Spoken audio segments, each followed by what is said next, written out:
Good morning, Sorcery fans. It's officially the summer of Sorcery, and I picked up some more second wave saturated beta cards to show you on the channel. I got these from Kitchen Table TCG in a box battle. So I pulled out the Kitchen Table TCG Sorcery playmat. This is one half of a two-player playmat. Recently I showed you the difference between a first wave beta blink and the super saturated second wave beta blink that looks like this. You can see that the first printing of blink in the beta on the right is a little more washed out. It's purpler, brighter on the right hand side, and then the second wave printing is much darker, much more contrast, bluer on the left, brighter on the right. So that's the difference between the two beta versions. In the last box battle, I also picked up one alpha booster pack of Sorcery cards. In this pack, I did get a foil. I got a foil Ice Lance. That's pretty cool. I like the art a lot on that Ice Lance. But I did get a blink in this pack as well. You can tell this is an alpha because it has the A at the bottom. So I'll show you the difference between this alpha blink and the beta, the two beta copies. It's closer to the first printing of beta. This is the beta with the B at the bottom.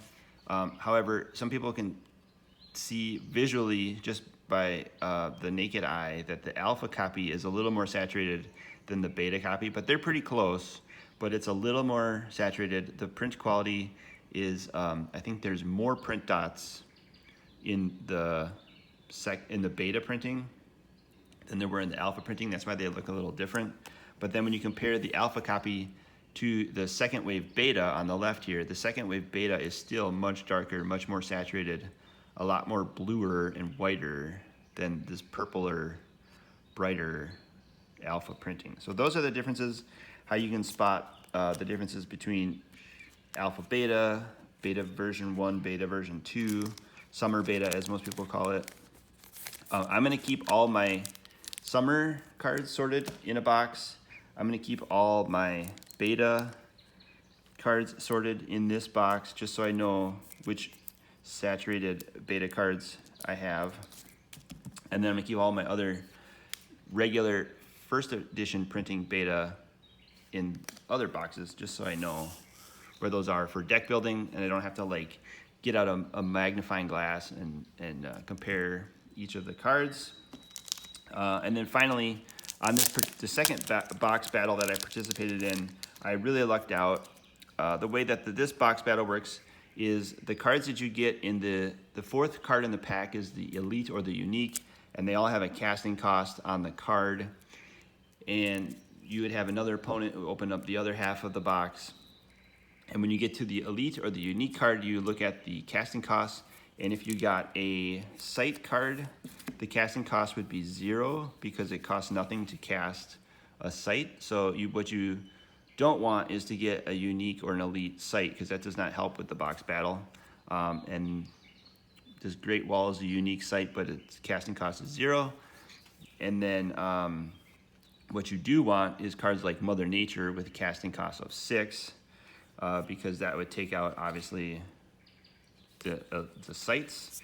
I lucked out. I pulled a Crusade, which has a casting cost of 2, and my opponent must have had a sight. I pulled a King of the Realm, which is a casting cost of 7, which is an easy win. It's a great unique card. These are all the super saturated betas. I pulled a Lord of Unland unique with the casting cost of 4, and the best pull of the box next to Crusade was Ruby Core. This has a casting cost of 1, so I got super lucky. I opened this in my pack.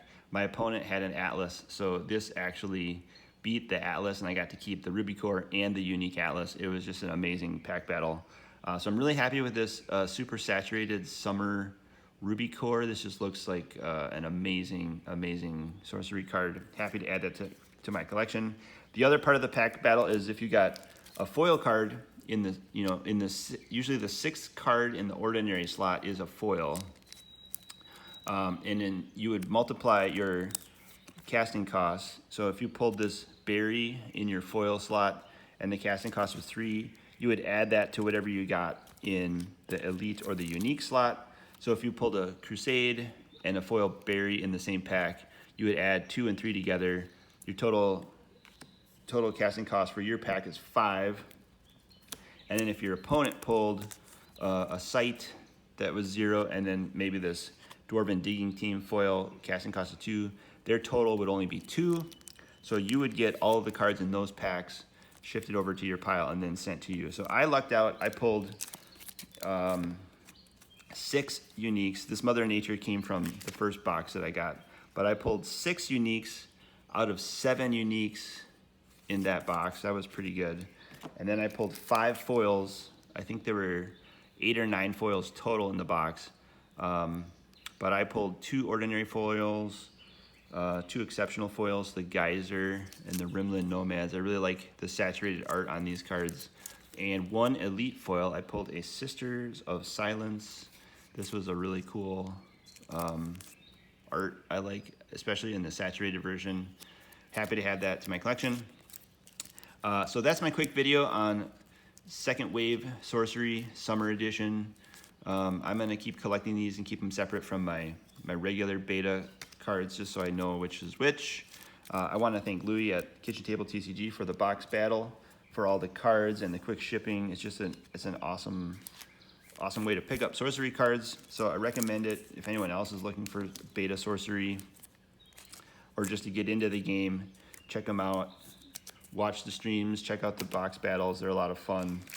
And I will keep you posted. I've been opening up beta Sorcery every Friday night on my channel. So if you're interested in more Sorcery content, subscribe to my channel. There's a Sorcery Con coming up in November, 1st through the 3rd. And as I get more information, I'm going to share some information about Sorcery Con. It's looking pretty good. But that's a few months away, so once a week I'll talk Sorcery on my channel. I'll open up some beta, I'll sort save cards in my collection and give you updates on Sorcery. Appreciate all the likes and comments as well on the videos. It really helps the algorithm and helps me create content for the channel. I love Sorcery. The art is just amazing and I'm happy to share it with you this week. Thanks everyone. Have a great week. I'll see you in the next video.